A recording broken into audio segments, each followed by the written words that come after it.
Hello चार्सी का स्वागत है आपके अपने यूट्यूब चैनल कंपोजर पर। आयोग क्या सभी अच्छे होंगे और एग्जाम की तैयारी भी आपकी काफी अच्छे से चल रही होगी। तो लगातार आप लोग के जो हिंदी के इंपॉर्टेंट क्वेश्चन है वो टॉपिक वाइज वीडियोस आपको मिल ही रही हैं। तो अभी तक हमने पत्र देख लिया, निबंध देख लिया, व्याकरण का जो पार्ट आता है वो हमने देख लिया है। देखो जो मैं आपको क्वेश्चन दे रहा हूँ इसके अलावा आपको बाहर कुछ भी पढ़ने की जरूरत नहीं है। तो इस वीडियो में हम देखने वाले हैं पाठ्य पुस्तक का जो काव्यखंड आता है उसके महत्वपूर्ण प्रश्न, और नेक्स्ट जो वीडियो आएगी आपकी उसमें हम देखेंगे गद्य खंड। ठीक है, तो चैनल के साथ जरूर जुड़िए ताकि जो भी लेटेस्ट वीडियो आती है वो आपसे मिस ना होने पाए, ताकि बाद में आपको मौका ना मिले कि सर ये क्वेश्चन हमारे आपने जो मतलब ये क्वेश्चन आपने बताए नहीं थे, ठीक एग्जाम में है। तो आपने सारे टॉपिक्स जितने मैं आपको दे रहा हूँ तभी आपने देखना है। प्लेलिस्ट आपको वीडियो के लास्ट में मिल जाएगी या ऊपर आई बटन पर मिल जाएगी, लिंक आपको डिस्क्रिप्शन में मिल जाएगा। उन पर जाकर के आप प्लेलिस्ट से जितने भी वीडियो आपके आ चुके हैं सभी को देख सकते हैं। सारे सब्जेक्ट की जो इंपॉर्टेंट वीडियो है वो इसी प्लेलिस्ट में ऐड होती रहेंगे। अब बात करें, कुछ बच्चों को पीडीएफ की डिमांड रहती है कि सर पीडीएफ भी चाहिए हमको। तो देखो पीडीएफ के लिए आपको बहुत ही कम कॉस्ट पे करनी होगी। अब 20 रुपए 25 रुपए में आप एक एक टॉपिक की पीडीएफ ले सकते हैं, और ऊपर से उस पर भी 30% का डिस्काउंट मिल जाएगा जो बच्चे हमारे यूट्यूब चैनल से परचेस करने के लिए हमारी वेबसाइट पर जाते हैं। तो बात करें जो बच्चे पीडीएफ लेना चाहते हैं वो प्रोसेस समझ लेते हैं, उसके बाद फिर हम आगे क्वेश्चन से स्टार्ट करेंगे जो आपके इसमें काव्यखंड से आने वाले मैथ में। ठीक है, जो बच्चे नहीं पीडीएफ लेना चाहते वीडियो स्किप करके आप इन क्वेश्चंस को देख सकते हैं। बट ये है कि पीडीएफ परचेस करने से आप बहुत अच्छे से तैयारी कर सकते हैं आप अपने हिंदी के एग्जाम की। तो बात करें, सबसे पहले आपने गूगल में जाकर के सर्च कर लेना है कंपोजर। सबसे पहले नंबर पर आपने क्लिक कर लेना है होम पर। ठीक है, उसका थोड़ा सा नीचे वेबसाइट आपके सामने कुछ ऐसा इंटरफेस आ जाएगा। थोड़ा सा नीचे आना है, ऑप्शन मिल जाएगा आपको टॉप 30 क्वेश्चंस का, इस पर क्लिक कर लेना है। क्लिक करते ही नेक्स्ट आपको क्लास चूज कर लेनी है। देखो हिंदी मीडियम इंग्लिश मीडियम सभी के लिए इंपॉर्टेंट क्वेश्चन हमने यहाँ पर अवेलेबल करा रखे हैं। जैसे आप 10th पर क्लिक करेंगे देखो आपको हिंदी इंग्लिश दोनों मिल जाएंगे। तो अभी फिलहाल हम हिंदी की बात करें, हिंदी पर क्लिक कर लेना है। क्लिक करने के बाद नेक्स्ट जो आपका स्टेप आएगा उसमें देखो आपके यहाँ पर पीडीएफ के जो ऑप्शन है वो आपको मिल जाएंगे। तो इनमें से आप किसी पर भी क्लिक करेंगे नेक्स्ट पेज आपके सामने यहाँ पर सारी पीडीएफ शो हो जाएंगी, कौन सी पीडीएफ कितने रुपए की है। तो आप जो पीडीएफ लेना चाहते हैं आप सिंपली उसको ऐड टू कार्ट करें, और उसके बाद जैसे आप ऐड टू कार्ट कर लेते हैं तो हमने यहाँ पे सारी पीडीएफ ऑलरेडी कार्ट कर रखी है। तो टोटल पीडीएफ आपकी 95 की है, बट आपने कूपन कोड अप्लाई कर लेना है कंपोजर 30। कूपन कोड आपने यहाँ पर डालना है, अप्लाई कर लेना है। उसका डिस्काउंट आपको मिल जाएगा लगभग 29-30 रुपए का। जो पीडीएफ आपको 95 में मिलनी है वो मात्र आपको 66 में लगभग 70 की आपको ये मिल जाएगी। प्रोसीड टू चेकआउट कर लेना है। चेकआउट में आपने अपनी डिटेल्स फिल कर लेनी है, और डिटेल्स फिलने के बाद फिल करने के बाद लास्ट में आपने यहाँ पर टिक कर देना है, प्लेस ऑर्डर कर देना है। उसका पेमेंट होते ही आपको यहीं पर डाउनलोड का ऑप्शन मिल जाएगा। और जो बच्चे पूरी प्रोसेस नहीं करना चाहते सिंपली आप हमको यहाँ पर इस व्हाट्सएप नंबर पर कॉन्टैक्ट करिए। यहाँ पे आपने हमने आपको व्हाट्सएप नंबर प्रोवाइड करा रखा है। इस व्हाट्सएप नंबर पर आप मैसेज करिए कि सर हमको इस सब्जेक्ट की ये पीडीएफ चाहिए। तो आपको एक क्यूआर कोड मिल जाएगा, आप उस पर पेमेंट करके पीडीएफ डायरेक्ट आप अपने नंबर पर ले सकते हैं। बाकी और कोई प्रॉब्लम आती है तो आप हमें कमेंट बॉक्स में जरूर बताएंगे। तो क्वेश्चन देखते हैं। देखो इसमें जो काव्यखंड से संबंधित आपके प्रश्न पूछे जाते हैं वो सारे हम इस वीडियो में देखने वाले हैं। तो बाकी जो पार्ट जिन बच्चों ने देखे हैं तो प्लेलिस्ट में जाकर के जरूर उनको देख लीजिएगा। एक आपका आ जाता है काव्यांश मिल जाता है, उससे संबंधित कुछ प्रश्न पूछे जाते हैं। तो जो काव्यांश एक आपका ये इंपॉर्टेंट रहने वाला है। देखो ये आपका 8, 14 और 16 में पूछा गया है। नीचे कुछ प्रश्न हैं जो आपके मोस्ट रिपीटेड हैं, इन सभी को आपने देख लेना है।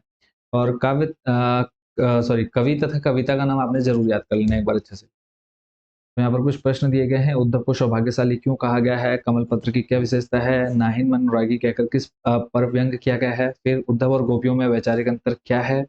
फिर गोपियों ने किसके प्रति अपनी अनन्यता प्रकट की है? तो ये सारे प्रश्नों के आंसर आपको यहाँ पर देखने को मिल जाएंगे। ठीक है, तो देखो हर एक क्वेश्चन को और आंसर को पढ़ेंगे, काफी वीडियो भी लेंथी हो जाएगी, इसलिए मैं सिर्फ आपको इंपॉर्टेंट क्वेश्चन दिखा दे रहा हूँ, और आंसर आप लोग आराम से वीडियो को रोक करके पढ़ लेंगे जो बच्चे पीडीएफ परचेज नहीं कर रहे हैं। ठीक है, कुछ बच्चों का रहता है कि सर हम पीडीएफ परचेज नहीं कर पा रहे हैं या हमारे कोई इश्यू है, तो उनके लिए देखो क्वेश्चन हमने यहाँ पर अवेलेबल करा दिए हैं। बाकी जो बच्चे अच्छे से तैयारी करना चाहते हैं और पीडीएफ परचेज कर सकते हैं, बहुत ज़्यादा कॉस्ट नहीं है अगर हम आपकी बात करें बोर्ड एग्जाम की, बोर्ड एग्जाम के पॉइंट ऑफ व्यू से। अगला है देखो हमारे हरी हारिल की लकड़ी। तो इससे संबंधित आपसे प्रश्न पूछा गया है कि हारिल पक्षी की लकड़ी किसे कहते हैं? हारिल की लकड़ी से क्या अभिप्राय है? गोपिया हरि को हारिल की लकड़ी क्यों कहती है? तो देखो सारे आपके मोस्ट रिपीटेड क्वेश्चन है, इन सभी के आंसर आपको यहाँ पर नीचे देखने को मिल जाएंगे। नेक्स्ट चलता हूँ लेकर के आपको अगले इंपॉर्टेंट क्वेश्चन पर। अगला प्रश्न है, भ्रमर गीत से आप क्या समझते हैं तथा भ्रमर को किसका प्रतीक माना गया है? तो इसका आपने पढ़ लेना है, पूरा डिटेल में आपको आंसर दे दिया गया है। नेक्स्ट आपका परशुराम जी के वचनों के प्रति क्या उलाने दिए गए हैं? और इसी के नीचे है कुंवर बतिया से आप क्या समझते हैं? तो इन दोनों के आंसर आप यहाँ पर पढ़ पाएंगे। ठीक है, तो इनको आपने देख लेना है।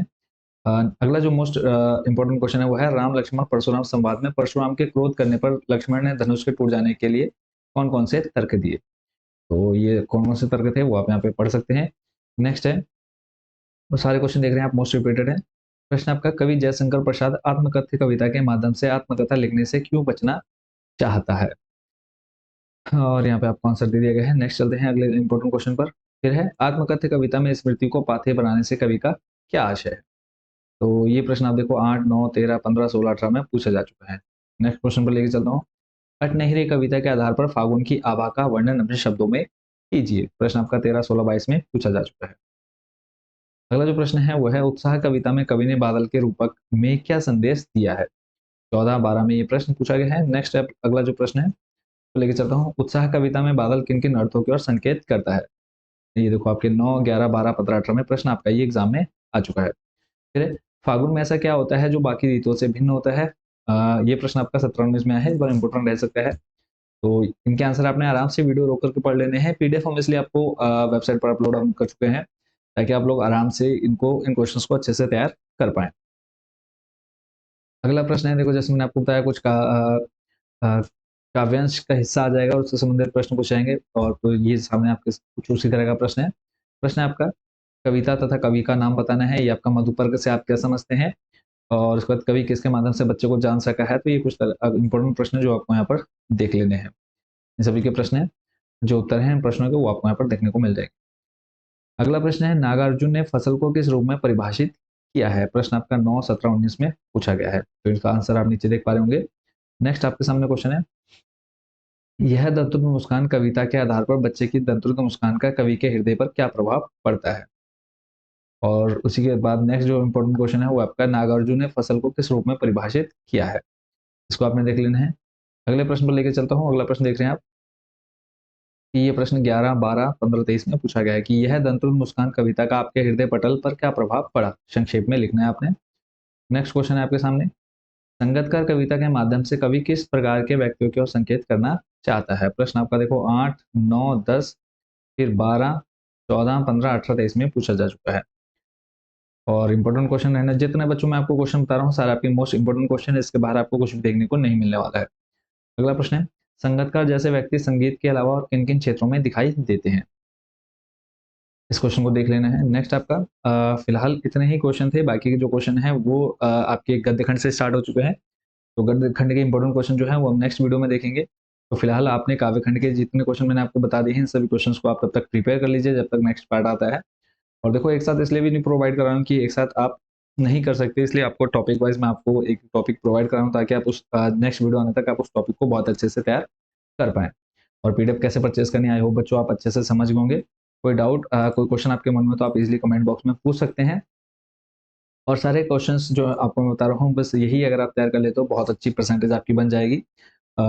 एग्जाम के लिए आपको जो बोर्ड एग्जाम हो रहे हैं उसके लिए आप सभी को शुभकामनाएं हैं। अच्छे से तैयारी करते रहिए। मिलते हैं नेक्स्ट वीडियो में काव्यखंड के महत्वपूर्ण प्रश्नों के साथ। अगेन आप सभी को best wishes for your board exam 2024।